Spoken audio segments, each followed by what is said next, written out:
Can your pressure cooker explode? Why, yes, it can. As a matter of fact, we're going to talk about that sort of safety issue today.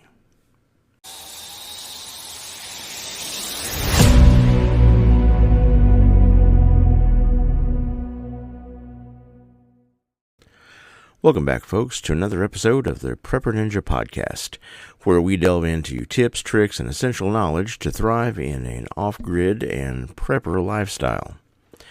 Or just basically your lifestyle, whatever you're trying to survive, daily life, most likely. So harvest time is coming up, and this is the time of the year that we talk about a lot of things having to do with your garden and getting the food out of it and processed and managed that you have spent so much time this year trying to grow. One of the best tools to preserve things is a pressure cooker. Now, this is a main tool that we use in canning, and it is a valuable thing. So, it allows you to preserve things, create long-term storage options for a variety of food sources and subjects, from veggies all the way down to jams and meats, and that sort of stuff can be canned also.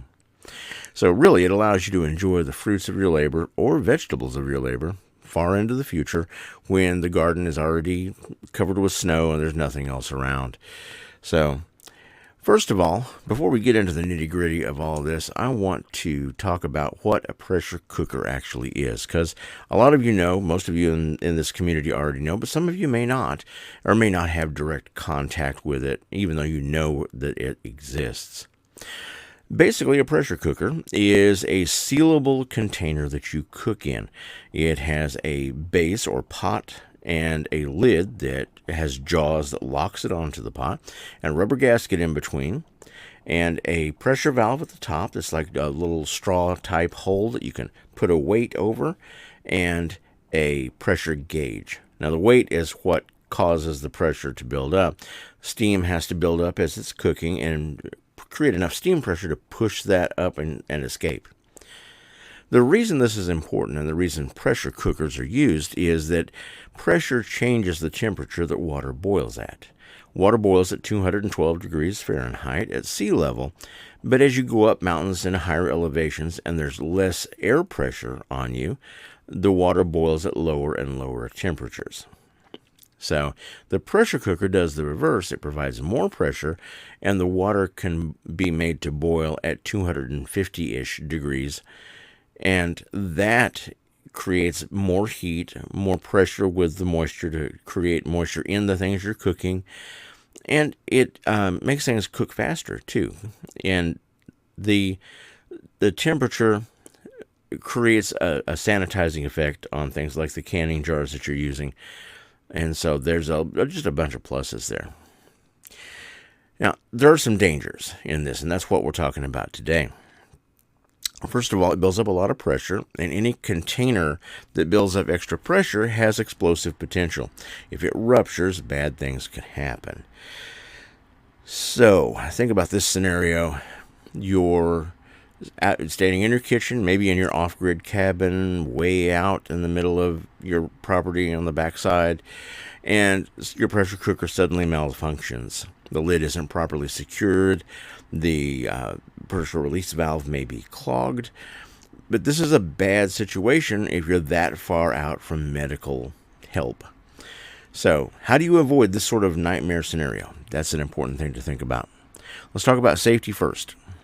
First of all, it's a tool, the pressure cooker. And any tool that a prepper has, or anyone in the preparedness lifestyle, is a very important thing to respect, maintain, keep clean, and keep in good order. So that rubber gasket we talked about, that actually keeps the lids sealed, it can dry out, it can crack, and it can age. So it should be looked at on a regular basis and replaced if there's a need. The pressure valve itself needs to be kept open and clean. Make sure there's nothing clogging it, because a clog can cause it to build up way too much pressure.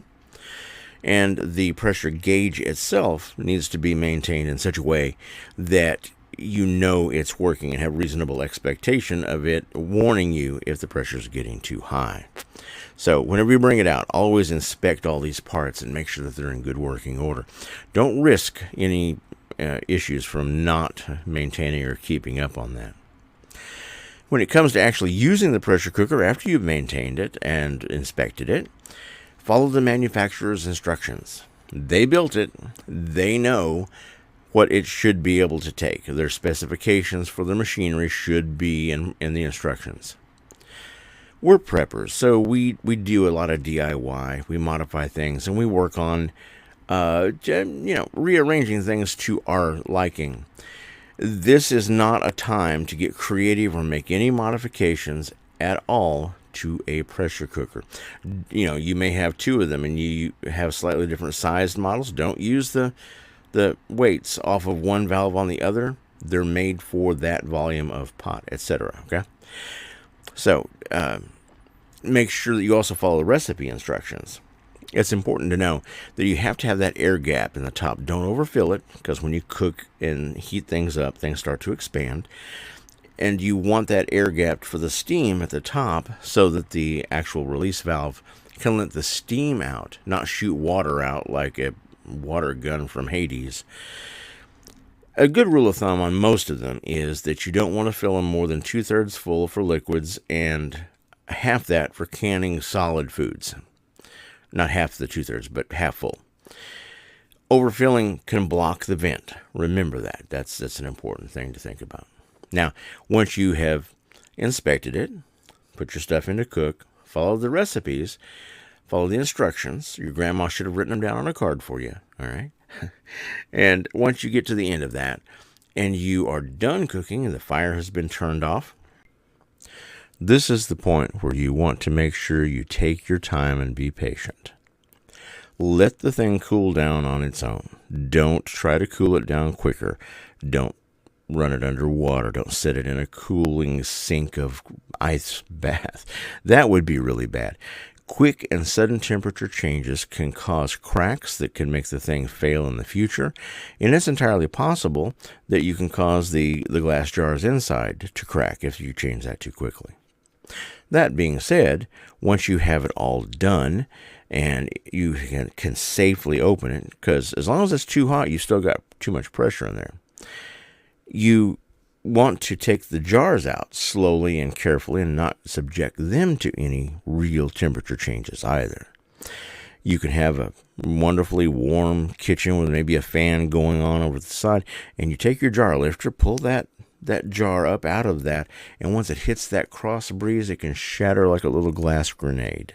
I've seen it happen. So be careful. Don't let anything change the temperature too fast in what you're doing. Okay? Don't walk away from these things. When you start the cooking, don't walk away. All right? Don't hurry the temperature change and the transition when it's done. Patience and respect. Your part on this is very important. Be educated. Okay?